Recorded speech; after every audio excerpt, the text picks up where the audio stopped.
Fertilizer, Bronze Champion, NPK Mutiara.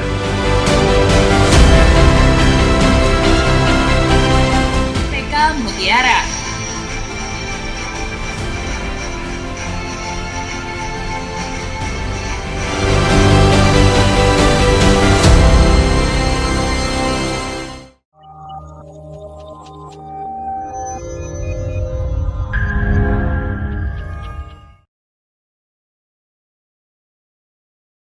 Halo, selamat datang di channel YouTube kami, NPK Mutiara TV. Di channel ini, Anda akan mendapatkan informasi dan edukasi seputar pertanian, khususnya nutrisi tanaman. Tonton video-video kami, jangan lupa like video kami, subscribe, dan pentung tanda loncengnya untuk terus mendapat update dari kami.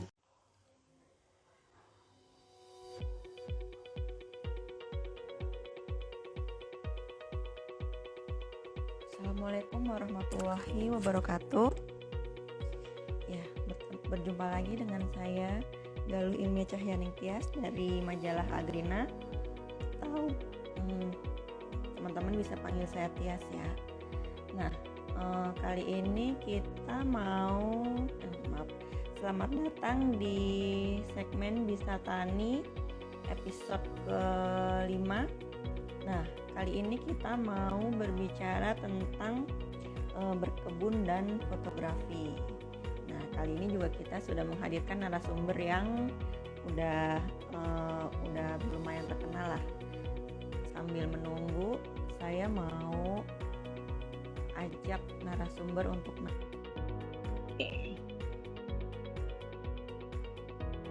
sudah join. Halo, Mas Garis. Halo. Oke, Iya, Mbak Tias. saya mau coba invite Mbak Heni dulu ya. Sudah online belum? Boleh. Oke.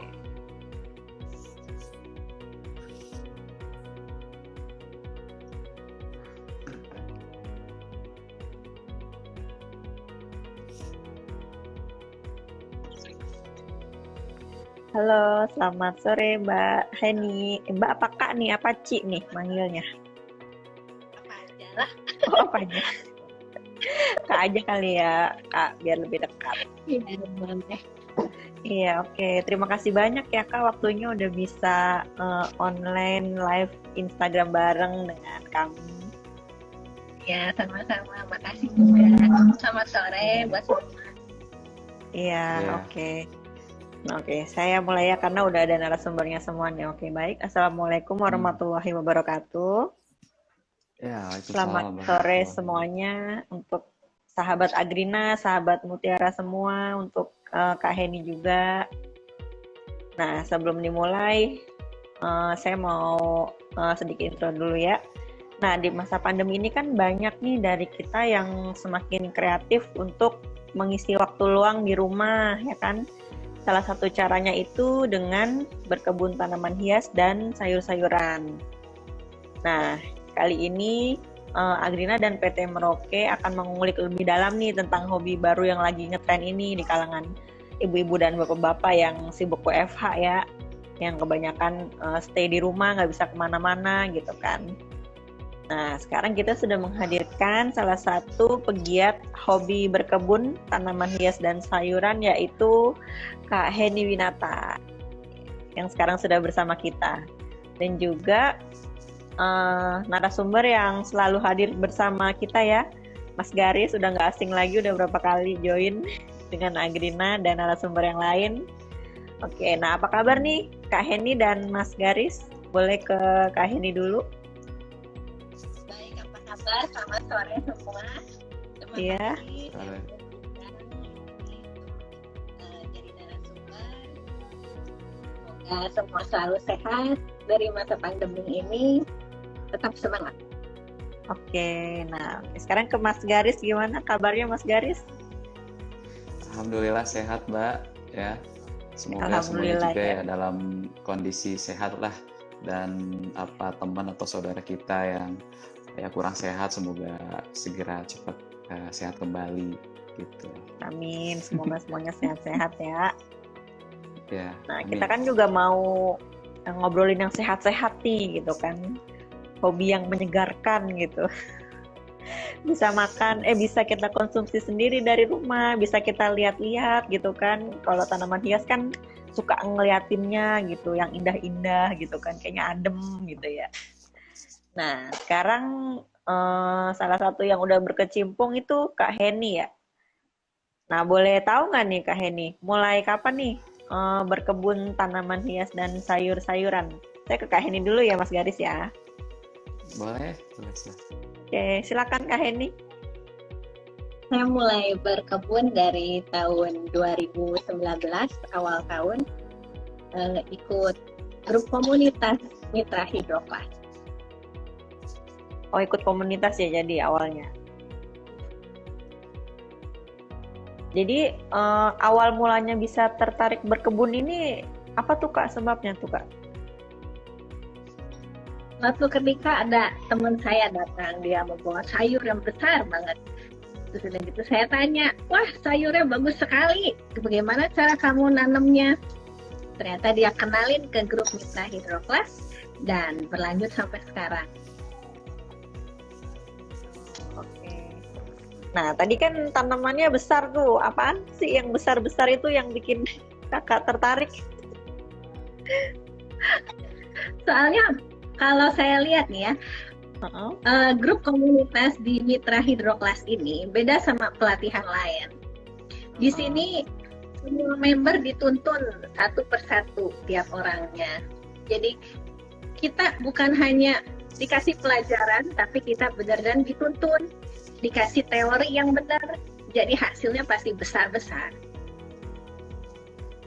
Nah, pas awal mulai nih Kakak mulai berkebun, apa nih yang dibudidayakan Kak? Untuk awal seperti biasa, sawi, selada, kangkung, bayam gitu. Kepada umumnya ya seperti itu. Nanti lama-lama ada buah, ada cabai, ada kayak gitu, ada bunga. Oh, jadi Kakak udah nyoba banyak jenis sayuran gitu ya untuk dibudidayakan. Berhasil Belum ya, semua. berhasil. Oh, belum. Kita belajar pelan-pelan. Oke, nah kan di Instagramnya saya lihat nih, oh fotonya kok cakep-cakep gitu kan, sayurannya kok makin menarik untuk dilihat gitu. Nah kayaknya nih denger-denger gitu, Kakak juga menggeluti dunia fotografi ya? Iya, memang dari dulu saya memang senang foto. Dari 2016 saya mulai foto kue ulang tahun, dekorasi ulang tahun. Nah, sekarang udah begitu masuk di 2019, saya ikut mitra dan hasilnya panenannya itu saya foto-fotoin dan berlanjut sampai sekarang. Nah, kalau fotografi ini Kakak dulu belajarnya nih otodidak atau ikut kelas juga nih? Kayak budaya kan ikut kelas ya. Nah, kalau fotografi gimana tuh Kak ceritanya? Kalau untuk pertama di awal belajar sendiri, otodidak, dari YouTube, dari Google, dari teman-teman tanya atau ada yang ahli saya tanya. Lama-lama saya ikut juga kelas komunitas fotografi. Oh gitu, oke. Lama-lama jadi ikut kelas juga ya. Nah, terus kenapa Kakak sekarang memilih sayur-sayuran untuk difoto-fotoin gitu Kak? Kan lebih baik kita langsung makan gitu, seger gitu. Tapi ini difoto-foto dulu gitu. Ya. Di awalnya tuh dari grup komunitas Mitra Hidroklas itu kita diwajibkan untuk foto selfie dengan hasil tanamannya masing-masing. Oh gitu. Jadi kita harus bangga. Kita bangga sama tanaman kita, mau besar mau kecil kita harus bangga. Nah dari sana jadi mulailah setiap apa yang saya tanam saya fotoin, saya kasih lihat ke orang. Nah jadi orang tertarik, semua orang juga senang kan. Jadi ada suatu momen tertentu lah yang bikin kita semua bisa senang. Jadi lebih ke hatinya tuh merasa lebih puas gitu ya, kayak lebih happy ya, gitu. Kalau lihat yang Oke. segar-segar semua orang juga senang jadinya. Iya, benar-benar. Dimakan pun juga sehat gitu ya, Kak. Yang Iya. seger-seger. Oke, nah sekarang saya mau coba beralih ke Mas Garis nih. Dengar-dengar Mas Garis juga hobi fotografi ya? Iya, hobi sih, ya. Tapi kalau di ranking gitu ya antara pro atau amatir, mungkin saya sih masuk yang amatir ya.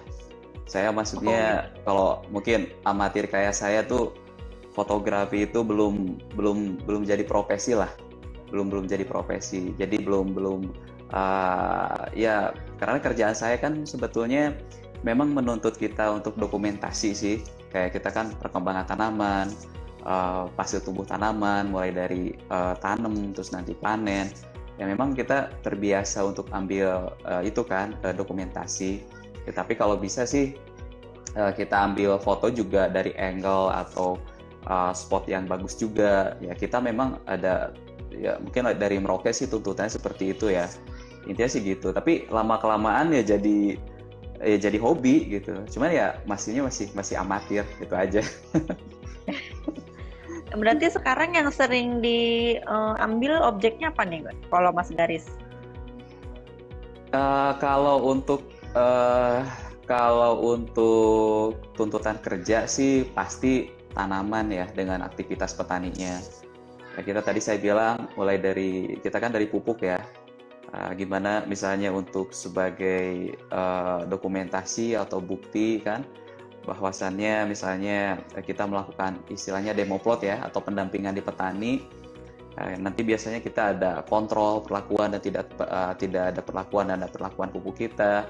Yaitu ya pasti yang paling sering atau mungkin kalau di presentasi paling banyak sih pasti diambil adalah tanaman gitu kalau untuk tuntutan kerja ya maksudnya dari teknis petani lagi mencapur pupuk atau lagi itu juga ada sih tapi kalau di presentasi pasti tanaman sih tapi kalau ditanya mana yang seneng gitu antara foto tadi misalnya ditanya pemandangan atau apa sih saya sih seneng yang indah-indah aja pokoknya ada lagi temu yang bagus, lagi temu yang indah gitu ya, langsung foto aja gitu. Ya kalau nggak ada kamera ya pakai HP. Sekarang kan HP juga udah canggih, Ya, modenya udah canggih, seperti itu. Paling itu. Oh berarti masih otodidak ya kalau Mas Garis nih, nggak ikut kelas gitu untuk fotografi? Iya, karena bagusnya sih memang harus belajar ya. Saya sih selama ini mungkin kayak Kak Heni tadi sama awalnya belajar secara otodidak ya belajar minimal dari apa itu ISO belajar itu apa artinya shutter speed, aperture dan lain-lain sih itu belajar secara otodidak ya tapi saya juga tanya tadi kebetulan ada beberapa teman sekolah dulu yang memang dia jadi misalnya ada jadi fotografer profesional. Saya suka tanya tips-tipsnya kalau di tempat gelap kayak gimana setupnya kalau kita pakai DSLR ya kalau saya di kegiatan seperti itu tapi ya banyak juga senior-senior di tempat kerja saya juga memang sudah terbiasa ambil foto ya jadi banyak belajar juga sih dari senior ada juga gitu. Oke, sekarang saya mau ke Kak Heni ya. Nah, Kak Heni kan namanya kita berkebun kan kadang-kadang nggak selalu berhasil gitu ya Kak ya. Kan kadang-kadang ada entah itu hama atau penyakit gitu kan yang menyerang tanaman kita. Nah, kalau tanaman-tanaman yang kayak gitu suka di foto-fotoin nggak sih? Kalau yang gagal-gagal gitu? Kalau yang gagal mau difoto buat dokumentasi. Nah, dari sana kita bisa belajar nih. Kenapa sayur ini bisa ada hama? Nah, kita ulik mencegahnya gimana. Kita berarti harus rajin bersih-bersih atau cara pencegahan pakai pestisida nabati bisa. Nah, jadi bukan cuman kegagalan itu menjadi hal yang menjatuhkan kita, tapi kegagalan itu bisa membuat kita menambah pengalaman. Biasanya seperti itu sih, tapi pasti ada. Kalau hama itu pasti ada. Oh suka itu nggak motoin hamanya gitu, ntar cari tahu ini hamanya apa sih gitu. Nanti coming soon ya. Iya, Nanti saya foto ini. iya. Kan kalau kayak gitu-gitu kita bisa tahu ya ini apa gitu. Nanti oh sama nih hamanya, obatnya apa gitu kan. Ya bagus, ide bagus. Nanti saya fotoin kutu-kutu ya. Iya bener itu. Nanti foto kutu. Iya, lucu loh Kak, itu jarang loh yang penyakit-penyakit gitu. Karena kan kalau untuk media nih Kak ya, itu kita penting juga tuh Kak, dokumentasi penyakit-penyakit tanaman gitu. Untuk jenis-jenis kutunya gitu Kak. Iya. Siap Kak, siap. Iya, iya.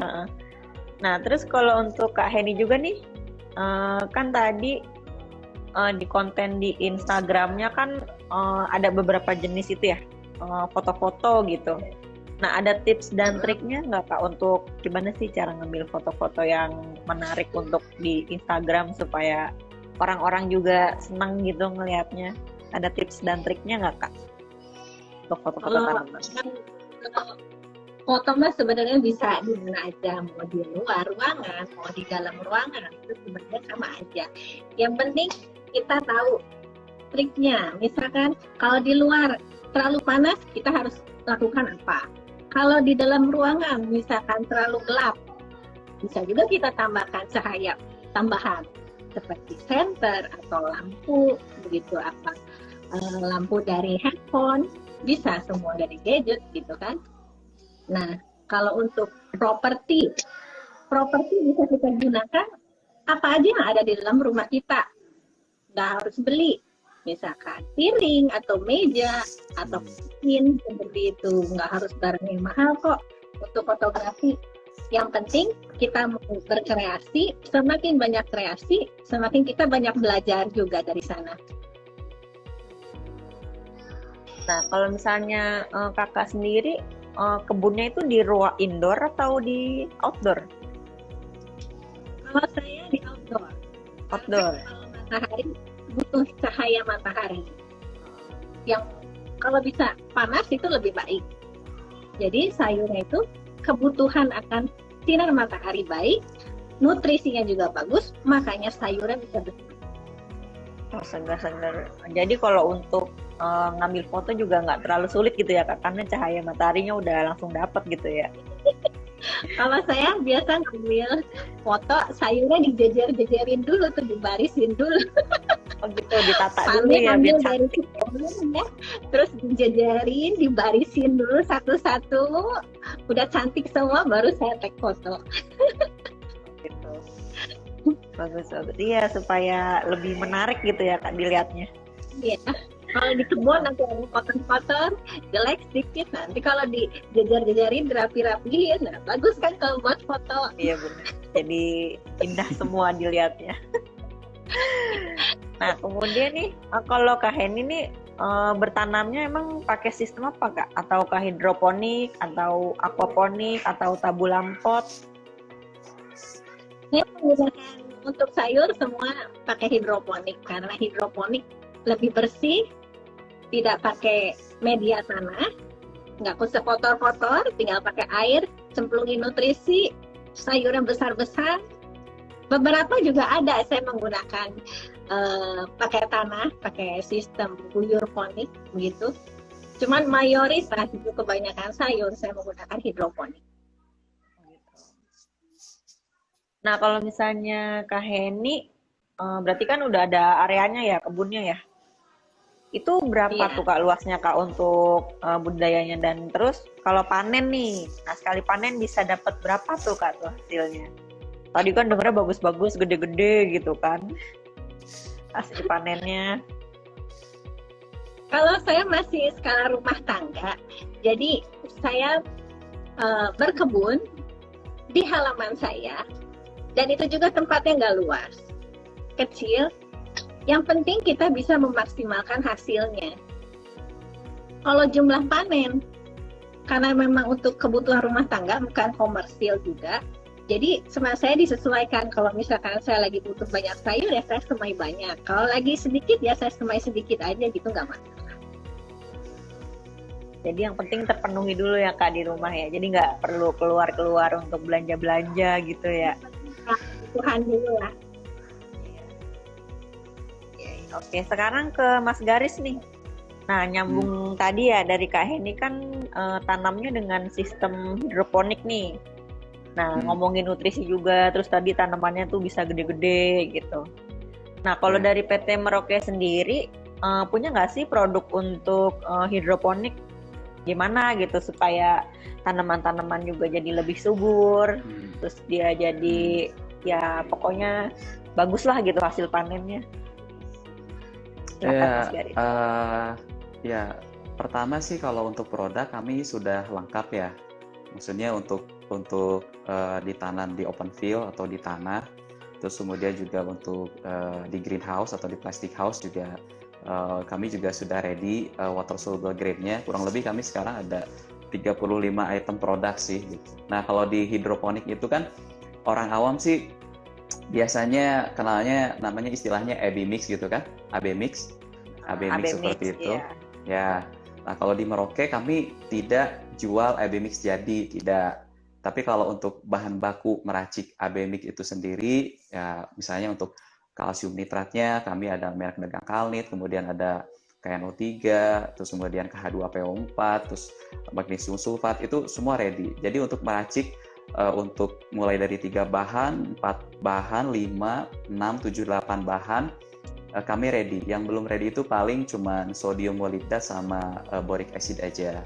Ya, itu kami belum ready, belum sediakan. Tapi kalau untuk 8 bahan kami ada. Nah, tapi terkait tadi pertanyaannya kalau tanaman pingin bagus itu seperti apa? Sebetulnya pertama sih kuncinya adalah dari sisi genetik dulu ya. Maksudnya dari sisi genetik itu kalau tanaman udah memaksakan secara genetik dia nggak cocok ditanam di situ, ya nggak akan bisa. Contoh misalnya mau tanam apa ya, kalau di dataran tinggi ini kan baru ada, misalnya orang suka makan brokoli kan, itu kan mungkin bisa nih tanam brokoli gitu di dataran tinggi. Tapi kalau misalnya rumah saya anggap mungkin di Ancol misalnya, di daerah dataran rendah misalnya, cuma ketinggian berapa puluh meter di atas permukaan laut, secara genetik kan itu dia tidak ini ya, tidak cocok. Berarti kalau dipaksakan dia tetap tumbuh, cuma nanti dari bunganya sendiri nggak akan keluar ya. Maksudnya kan yang akan dipanen kan itu bunganya tuh kayak brokoli gitu, nanti nggak akan keluar. Itu potensi genetik ya. Selain faktor lingkungan berpengaruh ya, suhu, iklim itu semua berpengaruh ya. Kalau untuk meningkatkan hasil ya baru kita bicara mengenai nutrisi ya. Tapi cuman ada misleading atau ada konsepsi yang kurang tepat di lapangan, seolah-olah kalau bertanam itu semuanya harus apa ya, nyerahin kalau pengen bagus kan harus pupuk. Tidak juga. Pupuk memang penting, tapi faktor-faktor lain juga diperhatikan gitu. Seperti tadi genetik. Ya kalau misalnya nutrisi kita tinggal penuhi aja kebutuhan nutrisinya. Ya kita ada namanya serapan nutrisi yang diperlukan oleh tanaman, kita sesuaikan dengan itu ya bisa nanti tumbuhnya bisa optimal. Tapi tadi misalnya pupuk udah baik, nutrisi udah baik, tapi ada hama atau penyakit, dibiarin aja gitu tanpa ada pengendalian ya sama, nanti bisa potensi hasil bisa turun. Jadi semua aspek itu banyak yang berkaitan gitu supaya produksi itu bisa bagus. Itu sih, Mbak. Oke, kalau misalnya untuk pemula nih, dan nutrisi apa sih yang penting untuk kita siapin gitu kalau untuk sistem yang hidroponik yang utama gitu? Ya kalau untuk pemula sih bisa beli racikan jadi ya. Biasanya di online juga banyak. Mungkin juga bisa beli nih ke Kak Heni juga mungkin. Ada mungkin nutrisi yang siap sedianya kan. Ya tinggal beli jadi. Biasanya kalau AB mix jadi, biasanya kan ada beli untuk yang kemasan sekilo mungkin. Untuk awal ya, sekilo itu mungkin untuk 1000 liter. Atau ada juga yang untuk 100 liter larutan jadi. Terus biasanya kemasan ya setengah kiloan gitu ada, atau yang 100 graman ada nanti dijual. Nanti pakainya sesuaikan saja dengan cara penggunaannya. Ya, tapi kalau misalnya ingin meracik sendiri sih sebetulnya apa ya, ada sih informasi-informasi yang sudah beredar, misalnya dari PT kami juga misalnya sudah rilis misalnya kalau mau coba untuk pemula gitu, misalnya untuk hidroponik misalnya siapin 3 bahan, misalnya kita untuk kalsium nitrat kita pakai Kalnit. Kalsium nitratnya untuk 1000 liter larutan jadi misalnya, atau 100 liter gitu aja, jangan 1000 dulu. Itu siapin misalnya 100 gram. Terus nanti untuk itu di A, nanti di B-nya mungkin bisa tambah Flex G, Merauke Flex G itu sebanyak 130 gram. Terus nanti di B lagi bisa tambah magnesium sulfat sebanyak 30 gram. Itu cocok untuk pemula kalau misalnya pengen coba sendiri, itu untuk 100 liter. Tapi kalau nggak mau ribet, mau beli yang jadi AB Mix, banyak tuh di toko online atau di mana juga, tinggal dipakai sih, mudah. Cuman yang paling penting di hidroponik itu selain nutrisi ya tadi, perhatikan juga sistem yang dipakai, suhu. Karena banyak pemula yang kurang memperhatikan itu. Misalnya tadi sinar matahari, betul kata Kak Heni, harus pertimbangkan juga. Jangan misalnya nanti nanam pakai sistem misalnya pakai wick system misalnya, atau sistem sumbu, udah airnya ternyata udah kosong misalnya, nggak sering dicek, udah gitu tanamannya si sistemnya ditaruhnya di tempat yang kurang sinar matahari atau terkena naungan, ya pasti nanti pertumbuhannya juga kurang bagus, seperti itu. Jadi nanti perhatikan juga media tanam atau misalnya faktor lingkungan juga harus diperhatikan. Itu sih. Nah, kalau untuk Kak Heni nih, nutrisinya Kak, kalau untuk tips dan triknya tuh, karena Kakak kan udah pelaku gitu kan, udah tahu gitu pakai apa yang berhasil, dan ya pokoknya tips dan triknya tuh Kak gimana Kak, kalau untuk nutrisi supaya si tanamannya ini bisa berhasil gitu Kak, untuk pemula. Kalau saya sih lebih menyarankan untuk pemula pakai nutrisi yang siap pakai. Nah, saya juga termasuk pakai nutrisi siap pakai. Saya nggak meracik sendiri. Saya pakai nutrisi dari Mitra Hydroclass. Sana udah kebukti, hasilnya juga udah bener bagus. Kalau mau dilihat, boleh lihat IG-nya Mitra Hydroclass. Di sana panennya juga jumbo-jumbo, semuanya juga. Udah mayoritas pesertanya juga berhasil. Nah, kalau meracik sendiri, itu memang butuh orang yang ahli menurut saya ya. Dia butuh pengalaman, dari komposisinya diatur sendiri, bagaimana efeknya. Itu memang bukan sembarangan orang yang bisa bikin komposisi. Pupuknya Mitra Hydroclass ini juga mengambil bahan dari PT Merauke. Gitu. Jadi memang kayaknya juga udah bagus, ya kualitasnya bagus, sudah top. Dan diracik jadi nutrisi Mitra Hydroclass, hasilnya udah memuaskan, jadi ngapain kita ngeracik sendiri? Buat apa? Pokoknya terima jadi gitu ya. Benar, kalau misalnya gampang, ambil yang gampang aja. Iya. Harganya terjangkau kok untuk kita ya. Udah kualitas bagus, harga oke, ya ngapain pusing ya. Kalau untuk ikut komunitas gimana sih Kak caranya Kak? Kalau untuk kita nih yang kita mau ikutan belajar gitu, gimana tuh Kak caranya ikut komunitas? Kelebihan dari komunitas ini bisa untuk seluruh orang di berbagai kota. Di Indonesia udah hampir semua kota. Dari Sabang sampai Merauke, paling jauh di Papua itu udah banyak. Di luar negeri juga banyak sekali. Singapura, Malaysia, Australia, Brunei, itu semua jadi member Mitra. Nah, kelebihannya, kita nggak perlu tatap muka, apalagi dari masa pandemi kayak gini. Kita nggak usah datang ke tempat. Kita dipandu lewat WhatsApp group aja. Jadi kita dipandu setiap hari, pakai dipandu oleh tutor yang benar-benar kompeten. Makanya hasilnya nggak aneh, semuanya bagus.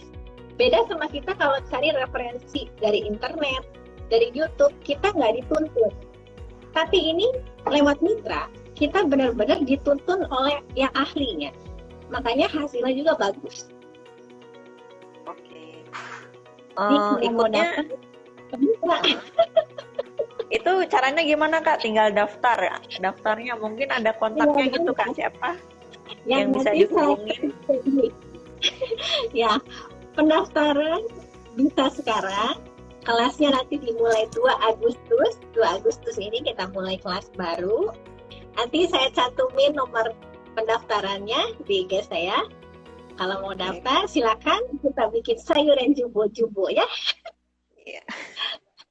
Seru. Boleh nih ikutan. Karena kita nggak harus datang juga ya. Bisa online Ya, sekarang benar. segala sesuatunya. Betul. Umur juga, dari anak kecil sampai manula juga banyak yang ikut. Oh gitu. Oke, Dari nah 80 kan kayak- tahun. Wah, iya. Oke, banyak. kan kita pembicaraannya udah seru banget nih. Pasti banyak juga nih dari teman-teman kita yang mau nanya ya.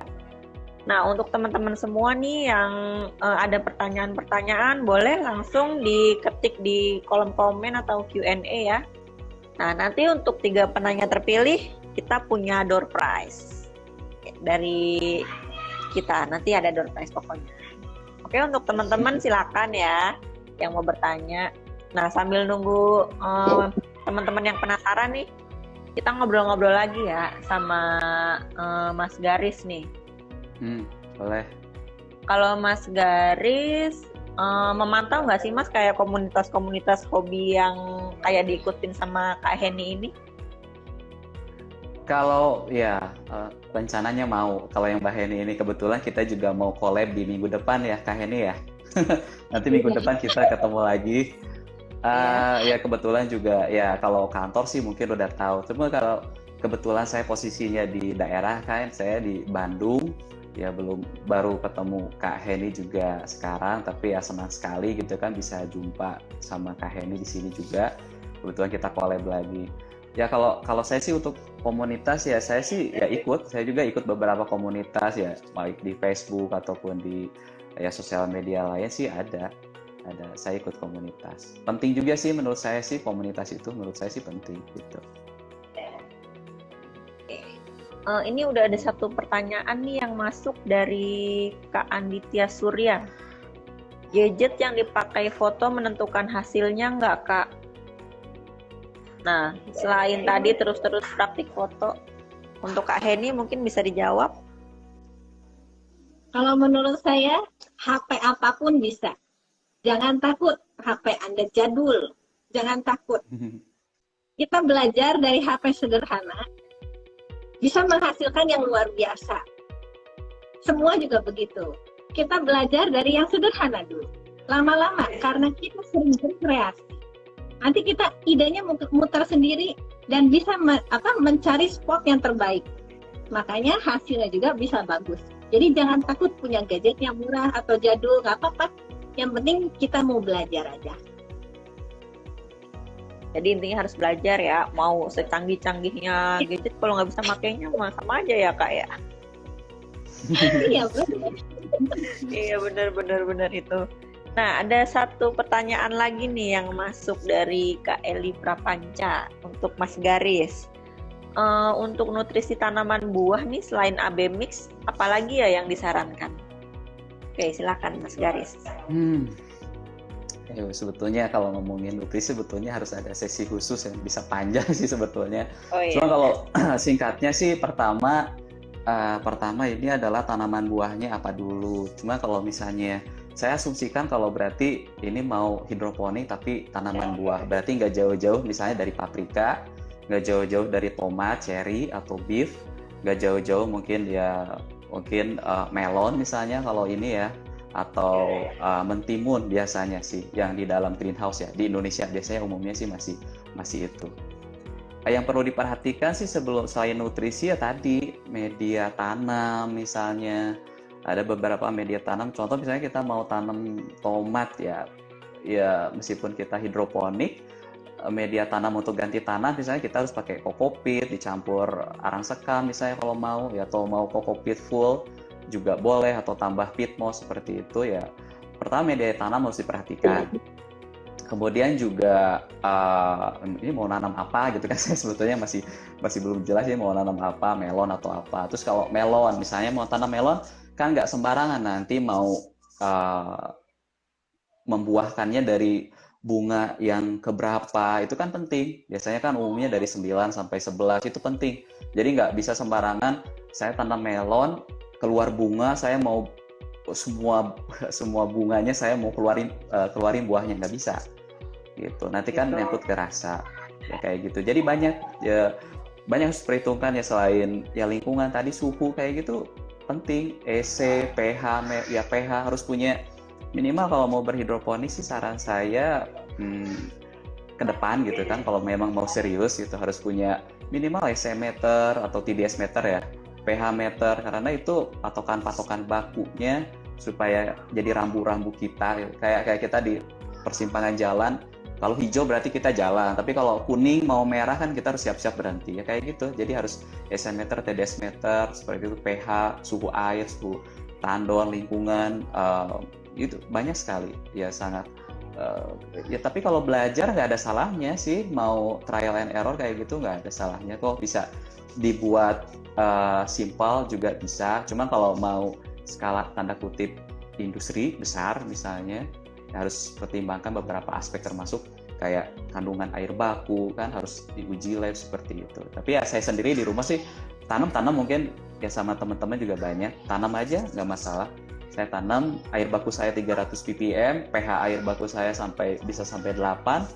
Tapi buat ibu rumah tangga, maksudnya istri saya, itu udah senang.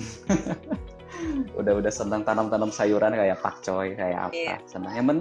Yang penting sih intinya satu ya. Pertama sih harus praktek, itu aja. Praktek, dan nanti kalau ada apa-apa tanyanya sama yang berhasil. Jangan tanya sama yang salah. Nantinya makin ngaco gitu aja sih. Iya. Ya. Oke. Dan ikut komunitas, saya pikir ikut komunitas itu aja. Ya. Ada satu pertanyaan lagi nih yang masuk. Kalau nutrisi untuk tanaman hias rumahan bisa pakai pupuk untuk tanaman buah juga, Kak? Kemudian ada rekomendasi pupuknya cair atau bagaimana yang untuk tanaman hias nih? Oke, bisa ke Kak Heni. Kalau tanaman hias, tadi Kak Heni juga punya tanaman hias kan ya? Iya, punya tanaman hias. Sebenarnya di Mitra Hydroclass ini dia juga memproduksi aneka macam dari AB mix.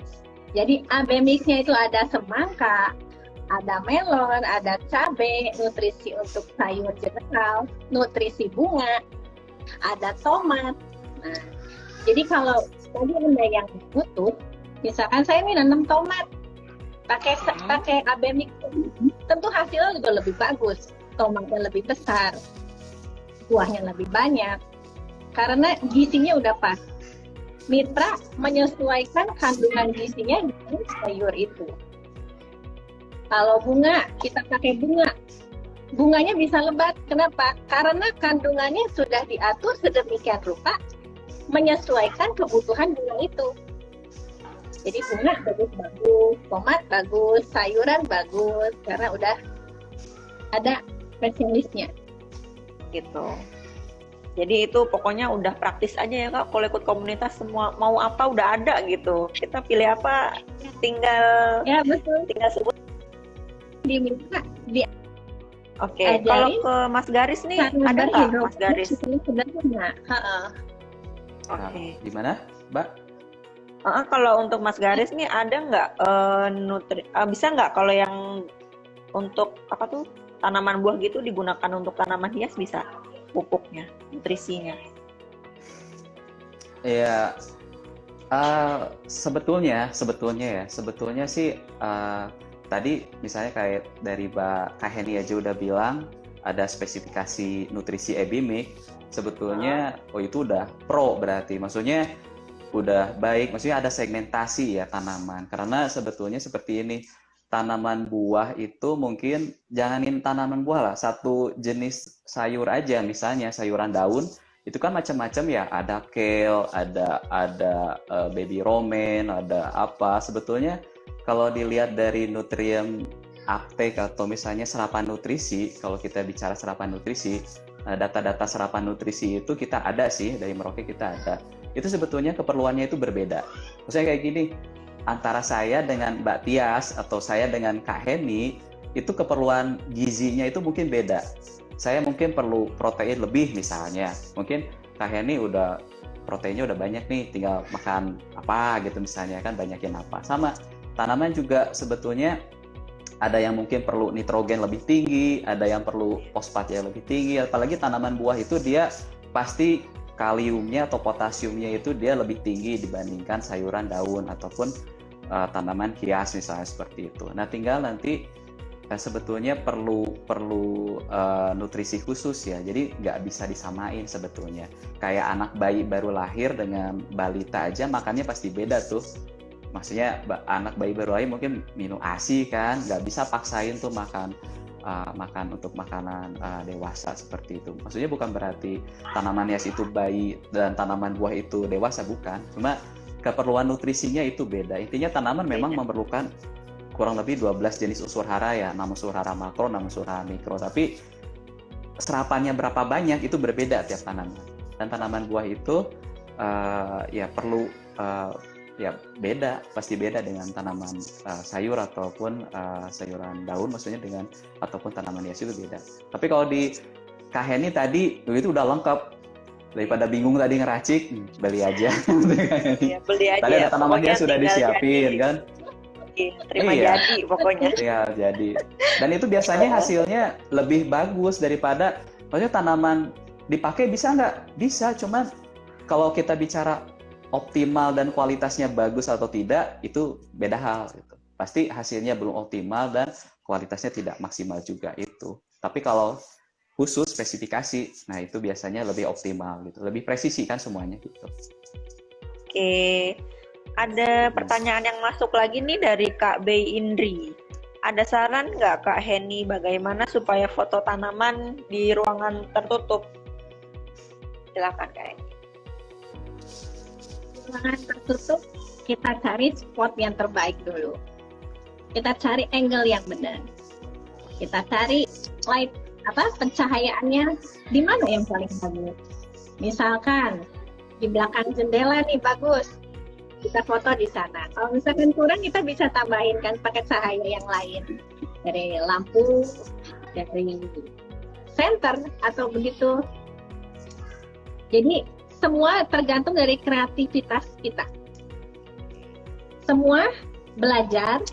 Nah, dari belajar kita bisa mengulik bagaimana kita bisa menciptakan foto yang unik yang bisa dinikmati oleh orang lain. Nah, kemudian nyambung nih Kak, nyambung dari yang tentang angle dari Kak Rintias. Ada saran angle terbaik Kak untuk tag fotonya? Dari Kak Heni ini, menurut Kak Heni pengalaman gitu, yang terbaik tuh angle yang mana gitu? Monggo Kak. Kalau angle tuh sebenarnya di mana juga bagus. Yang penting itu bisa menempatkan benda itu menjadi sebuah fokus. Orang melihat kita titik fokusnya kemana. Kita mau dari bawah, mau dari atas, mau akarnya, mau daunnya, mau batangnya, semua juga sebenarnya bagus. Cuman kita harus punya titik fokusnya. Kalau tipsnya itu begitu. Angle di mana aja sebenarnya bisa. Kalau untuk foto. Oke. Nah, ada lagi nih Kak pertanyaannya, banyak banget ya. Dari berbagai jenis tanaman sayuran yang ditutorkan oleh Kak Heni nih, tanaman apa Kak yang paling menantang, paling sulit menurut Kak Heni? Dari Kak Franciskari. Oke, silakan Kak. Kalau untuk menantang karena hama. Kalau hama itu paling doyan sama yang namanya cabai, tomat, itu teman-temannya. Kalau untuk durasi panjangnya, itu sebangsa kol, kubis, pecai, itu yang durasi lama yang harus nge-crop. Nah, itu yang durasi panjang. Kita harus menjaga kualitas nutrisi kita itu benar-benar daripada yang panennya singkat. Yang menantang itu. Jadi tergantung ya kayak dari durasi atau dari penyakitnya. Nah, kemudian Ya, ada betul. lagi nih Kak, pertanyaan dari Kak Saliwangsa. Kalau benih yang dibeli di Mitra sudah terbukti kualitasnya, Nah, bagaimana kalau benih yang dibeli di toko-toko online? Apakah hasilnya bisa sama bagusnya? Oke. Gimana Kak Salini sebagai pelaku pegiat hobinya? Sebenarnya benih yang berkualitas itu memang benar, harus, wajib. Nah, di Mitra udah disediakan benih yang benar-benar tidak expired, fresh. Dia tidak menyimpan expired lalu dijual. Beda sama yang toko online lainnya.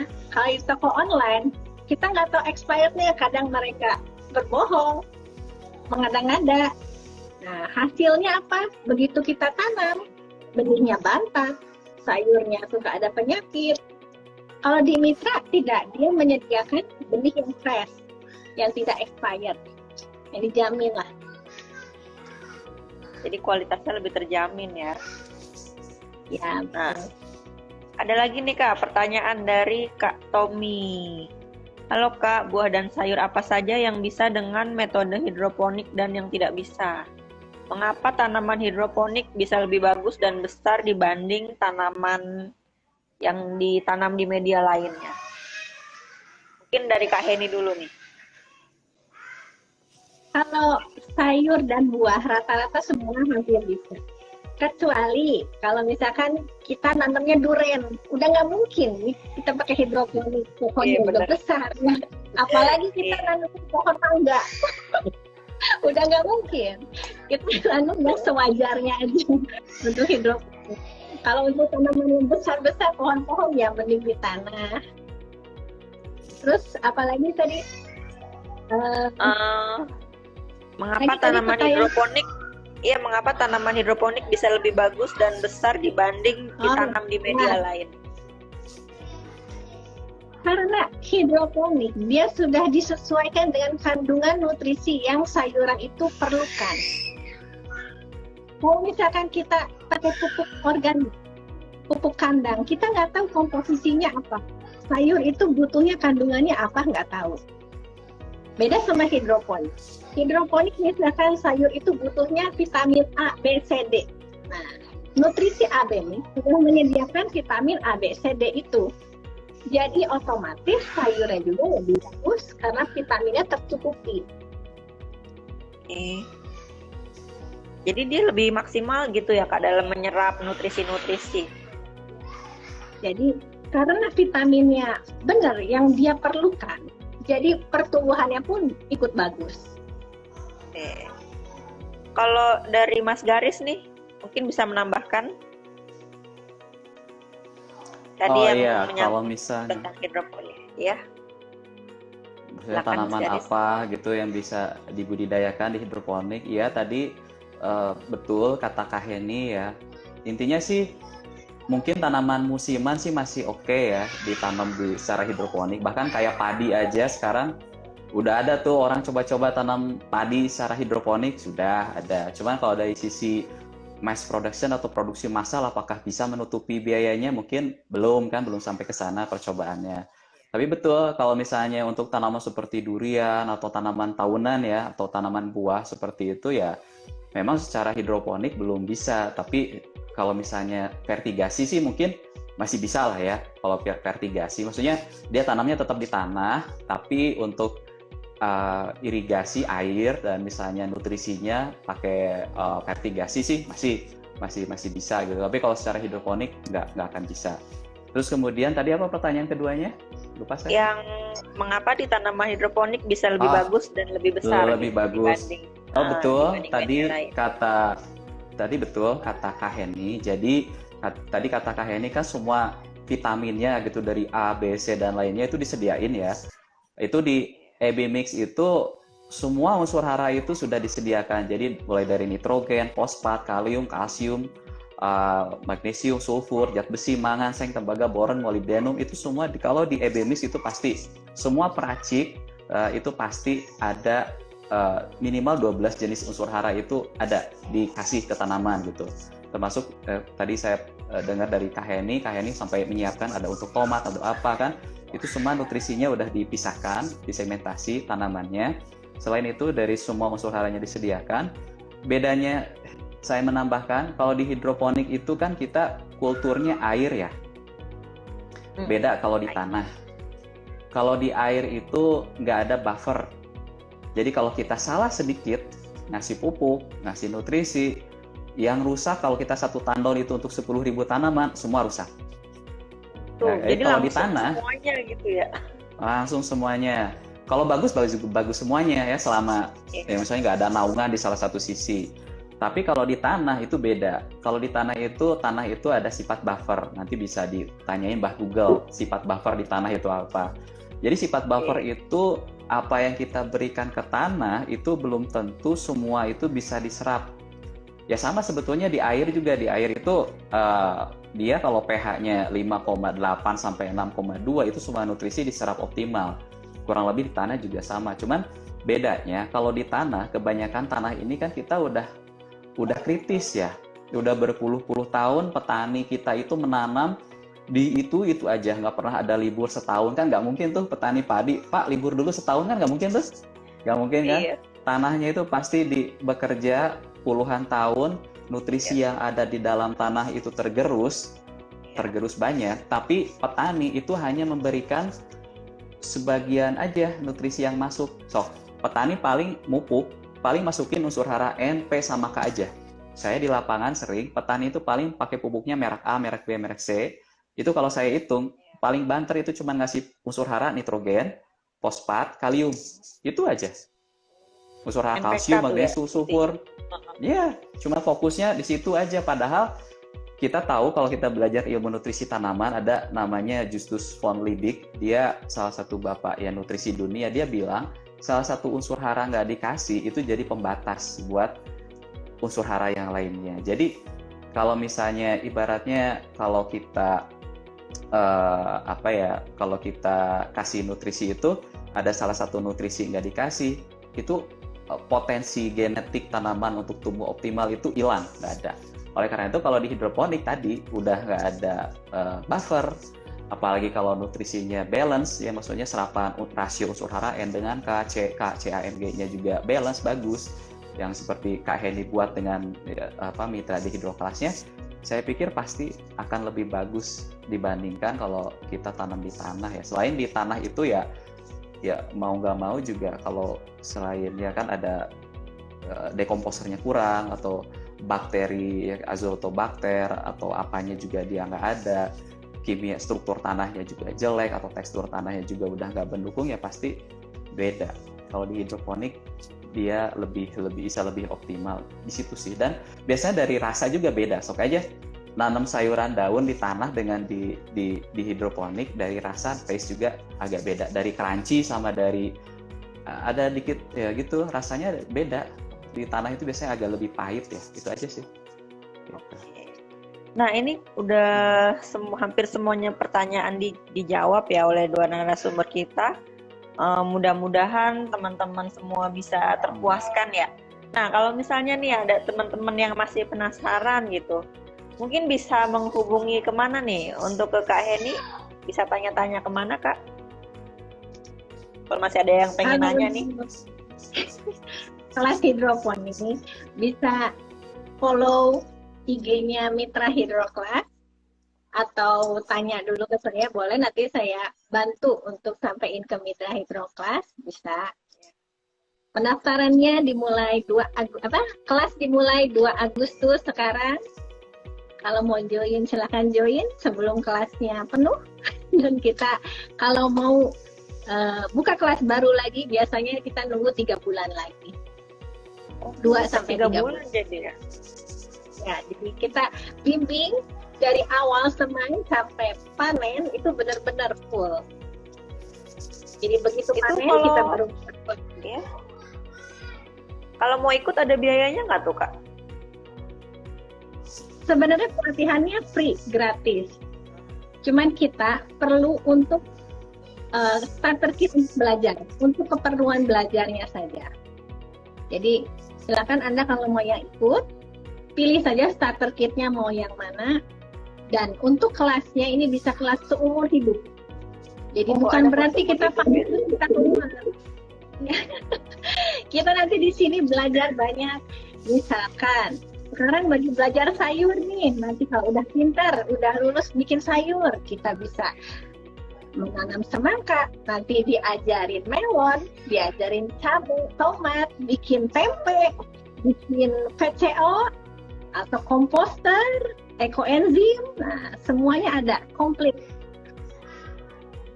Jadi untuk kelas untuk seumur hidup judulnya. Kelas untuk seumur hidup. Oke, nah kalau misalnya ada teman-teman yang mau nanya-nanya nih lebih banyak tentang nutrisi tanaman nih, kira-kira Mas Garis bisa kemana nih ngubunginnya nanti? Kalau ke kami ada 2 grup ini ya, Telegram. Kalau misalnya banyak teman-teman di sini yang hadir lagi tanamnya secara konvensional atau di tanah, kita ada grup komunitas NPK Mutiara di Telegram, komunitas NPK Mutiara. Kemudian kita ada grup Telegram ya, ini namanya Hidroponik Mutiara. Jadi di situ udah ada berapa member, 1000 lebih ya. Itu banyak yang ya konsultasi atau apa gitu, ada juga ya, tinggal mau bergabung ke 2 grup tersebut juga nggak masalah, seperti itu. Ya.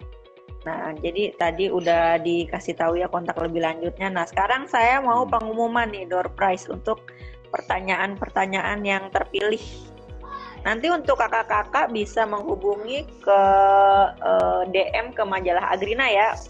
Nah, untuk Kak Franciskari, tuh pertanyaannya terpilih. Kemudian ada Kak Sali.Wangsa, dan Kak Tommy. Yeay, selamat untuk teman-teman yang dapat door prize. Nanti bisa langsung hubungin ya Kak ya ke DM-nya majalah _Agrina ya, supaya didata untuk alamat dan kita kirim-kirim. Oke, terima kasih banyak waktunya Kak Heni dan Mas Garis. Udah hampir 1 jam kita ngobrol-ngobrol bareng.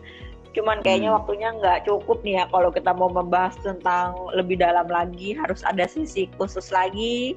Kalau mau lebih jelas lagi tentang hidroponik bisa ikut ke Kak Heni nanti ya ke kelasnya gitu kan.